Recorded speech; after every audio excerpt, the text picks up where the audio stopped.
Welcome to Limitless Pieces of Inspiration. I am Sean. And I'm Kim. And we are here today with season 2, episode 2, 2 and 2. We are going to talk about normalize. 2022. In 2022, it's the twos. 222 is a great number. Actually, really Google it.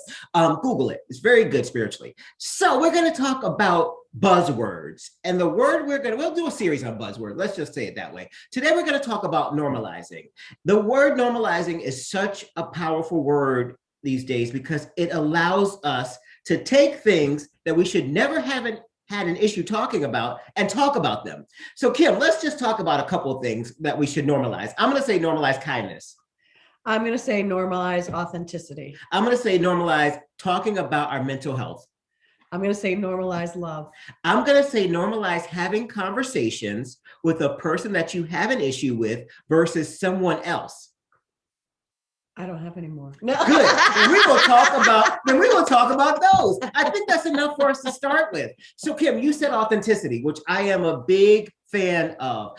What you see is what you get. Satisfaction guaranteed. But let's talk about authenticity and what that means to you and how it should be more normalized. Yeah. And I think, just really being your true self. And I think that as I have kind of embarked on this mindfulness journey over these last couple of years, like really becoming me, like who am I? What do I believe? What are my values? And how do I really put those out into the world? And not holding back. Like I am who you get. Like, you know what I mean? I do. As we should be. I don't. Why would you want to be somebody other than who you are? Exactly. You shouldn't want to be that. But so many people do. And you know what? Filters. Stop with the filters. Filters. Yeah. Sometimes you don't even know what the person looks like when you see them in real life because they have on these filters. So, and then we create for the younger generation, we are creating an optic. That's another word that we'll talk about in a couple of weeks. We are creating an optic that is not realistic. It's not authentic. Yeah. Yes, it is nice to dress up. It is nice to be presentable. But when it becomes delusion and illusion, that is no longer authentic. I was told in a past life that I was hiding behind a facade. Mm-hmm. And, as I began to really kind of dissect that thought, like, what does that mean? And I realized it wasn't my facade. I was hiding behind this other person's mm-hmm. facade. And once that facade came down, I realized, whoa, this is my true self. Like I sign my emails now to whoever. Yeah. Peace and love. Yes, because that is you.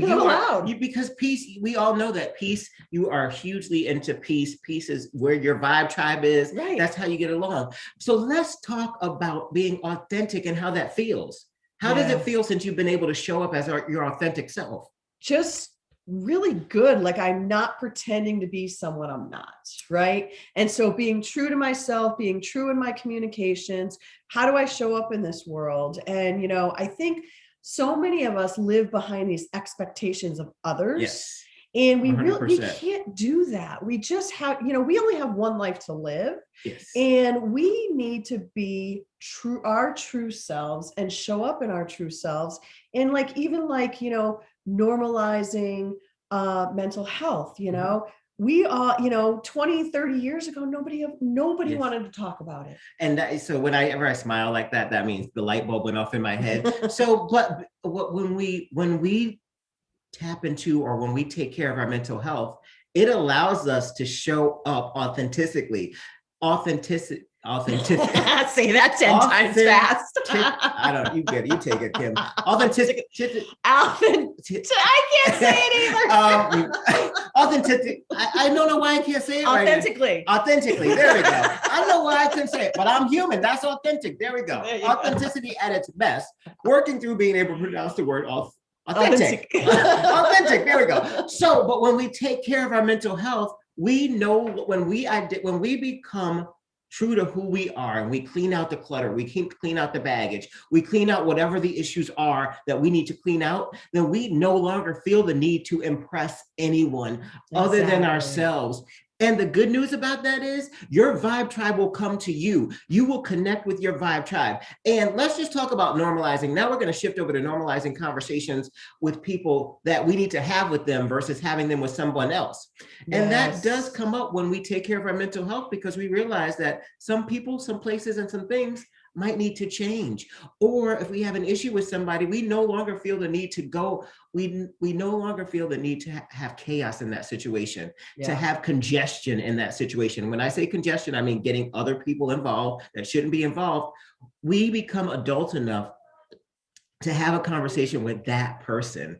And sometimes that does not always mean reconciliation. Yeah, absolutely. And, you know, and I really feel that once you start to get other people involved, the things get lost in translation, you know, and it's really hard for you to really kind of understand, you know, where they're coming from, or, you know, if they're really truly in authenticity of explaining the story. Absolutely. You know? And there's two sides to every story. Just keep in mind, there's two sides to every story, and the truth is somewhere in between. And the more people we get involved in that, the more that story changes. I'm just going to throw this out. Let's normalize adulting. Like adulting means we take responsibility for our actions. And sometimes we don't always do the right thing. And we have to go back and we have to apologize. Let's normalize apologizing. Let's normalize a lot of stuff, because and honestly, for me, the best apology is change behavior. So let's talk about kindness. Let's normalize kindness, because it is hugely important. There's so much going on in the world.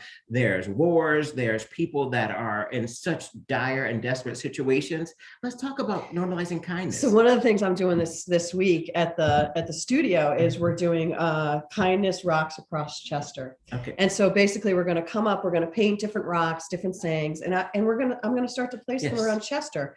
You know, love, hope, peace, kindness, all those things that as you're walking by them, they make you feel good. And let's normalize moments of pause. Moments of pause. Like you just said, you're going to place rocks all around. When you see those rocks, that's a moment to pause. And a lot of people are doing that. I was in church this morning and someone else painted rocks for the Ukraine. Really? Like in the Ukraine colors. And you see that, and it causes you to really stop. One, really appreciate what someone else is doing, and then two, really appreciate everything else that you have. You can appreciate what someone else is going through and appreciate what you have that is not as bad as what someone else is going through. Absolutely. Absolutely. We have to wrap up now, but just wanted to check in and let you know, let's practice a little bit of kindness, love, and, you know, make it an authentic part of your day. Yeah. And normalize those things in your life. Don't let them be exceptions. Let them be rules. Normalize it, because that's what we really need to do to have a steady, consistent,